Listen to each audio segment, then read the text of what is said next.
Hello दोस्तों, welcome to the YouTube channel GCA. आज की क्लास में हम लोग पढ़ेंगे इनकम एंड एक्सपेंडिचर अकाउंट के बारे में और जानेंगे कि ये अकाउंट कैसे करके बनाया जाता है। तो आइए चलिए शुरू करते हैं। सबसे पहले थोड़ा बेसिक इंट्रोडक्शन ले लेते हैं इस चैप्टर का। Income and expenditure account same as profit and loss account की ही तरह बनाया जाता है। इसके डेबिट साइड में हम लोग एक्सपेंसेस को लिखेंगे और क्रेडिट साइड में हम लोग इनकम लिखेंगे। बस आपको यहाँ पर ये ध्यान रखना है कि जो भी एक्सपेंडिचर या इनकम होगा वो रेवेन्यू नेचर का होना चाहिए। इसका जो नेचर होता है वो नॉमिनल नेचर होता है और ये एक्रूअल बेस पे ही बनाया जाता है। कैपिटल नेचर के जो आइटम होंगे यानी कि एसेट्स या लायबिलिटीज जो भी होगा वो इस अकाउंट में रिकॉर्ड नहीं किया जाता है। नॉन कैश आइटम को भी इस अकाउंट में रिकॉर्ड किया जाता है एज वेल एज अगर कोई एडजस्टमेंट्स होगा जैसे कि आउटस्टैंडिंग या प्रीपेड, एक्रूड या फिर डेप्रिसिएशन, और अगर कोई लॉसेस वगैरह होगा तो उसका एडजस्टमेंट हम लोग इस अकाउंट में करते हैं। इस अकाउंट का मेन ऑब्जेक्टिव होता है प्रॉफिट या लॉस निकालना, लेकिन यहाँ पर हम लोग प्रॉफिट को सरप्लस बोलेंगे और लॉस को डेफिसिट बोलेंगे, क्योंकि कोई भी नॉन प्रॉफिट ऑर्गेनाइजेशन प्रॉफिट या लॉस कमाने के लिए इस्टेब्लिश नहीं किया जाता है। ये हम लोगों ने पिछले क्लासेस में डिस्कस किया था। तो इसीलिए यहाँ पर जो भी प्रॉफिट आएगा उसको आप सरप्लस बोलना और जो भी लॉस आएगा उसको आप डेफिसिट बोलना। और सरप्लस और डेफिसिट का एक और भी नाम है जो आगे चलकर हम लोग जानेंगे। आइए ऐसा करते हैं, इस अकाउंट का फॉर्मेट हम लोग देख लेते हैं। जैसे ये इनकम एंड एक्सपेंडिचर अकाउंट है तो हेडिंग आप डालेंगे इनकम एंड एक्सपेंडिचर अकाउंट। एक तरफ आपको क्रेडिट लिखना है, दूसरी तरफ आपको डेबिट लिखना है, ये तो आपको पता ही होगा। लेकिन जैसे हम लोग पर्टिकुलर्स लिखते हैं प्रॉफिट एंड लॉस अकाउंट में, तो यहाँ पर पर्टिकुलर्स ना लिखकर आपको लिखना है एक्सपेंडिचर, फिर अमाउंट, और उसके बाद फिर आप पर्टिकुलर्स लिखते हैं तो वहाँ पर आपको इनकम लिखना है। तो ये थोड़ा सा बेसिक सा डिफरेंस है यहाँ पे फॉर्मेट में।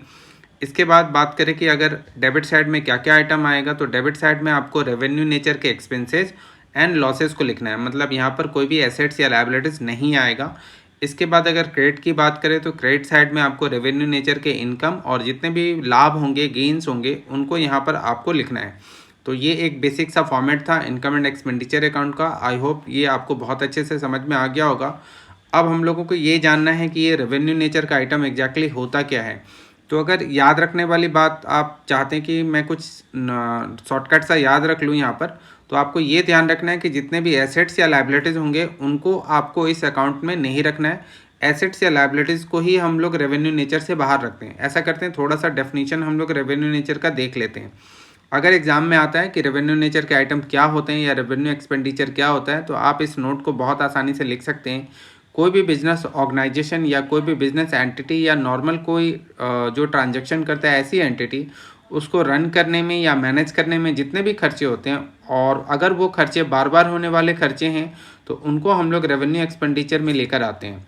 जनरली रेवेन्यू एक्सपेंडिचर में आप अगर कहेंगे कि कौन कौन से खर्चे होते हैं, तो मेंटेनेंस ऑफ फिक्स एसेट्स यहाँ पर है, administration, selling, distribution, salary, wages, rent, rates, taxes और डेप्रिसिएशन वगैरह, ये सभी रेवेन्यू नेचर के एक्सपेंडिचर में आते हैं। और रेवेन्यू नेचर का जितना भी एक्सपेंडिचर होगा उसको आपको इनकम एंड एक्सपेंडिचर अकाउंट के डेबिट साइड में लिखना है। अगर बात करें कि कैपिटल नेचर का एक्सपेंडिचर क्या होता है, तो ये एक ऐसा एक्सपेंडिचर होता है जो मैनेजमेंट बेस्ड होता है।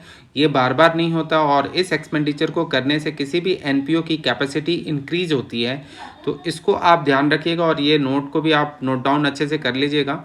और एग्ज़ाम में अगर थ्योरेटिकल क्वेश्चन आता है तो इसको आप बहुत आसानी से लिख सकते हैं। अब ऐसा करते हैं कि एक क्वेश्चन देखते हैं, उस क्वेश्चन को हम लोग सॉल्व करेंगे और उससे ये अकाउंट बनाना बहुत आसानी से आपको आ जाएगा। जब कभी भी क्वेश्चन आएगा तो जनरली आपको एक receipt and payment account given रहेगा, उसी से आपको इनकम एंड एक्सपेंडिचर अकाउंट बनाना है। रिसीट साइड से जितने भी इनकम के आइटम होंगे उनको आपको लेना है और पेमेंट साइड से जितने भी एक्सपेंसेस वाले आइटम होंगे उनको आपको यहाँ पर लेना है। जैसे कि रिसीट साइड में यहाँ पर आप ध्यान से देखेंगे तो subscription, entrance fee, income from canteen और डोनेशंस केवल आएगा। और पेमेंट साइड में जो भी एसेट्स वगैरह आपको दिखेगा उसको आपको नहीं लेना है, जैसे ऑफिस एक्सपेंस, स्पोर्ट्स एक्सपेंस, ये सब आएगा। तो यहाँ पर आप ध्यान से देखिए, मैंने येलो कलर से कर दिया।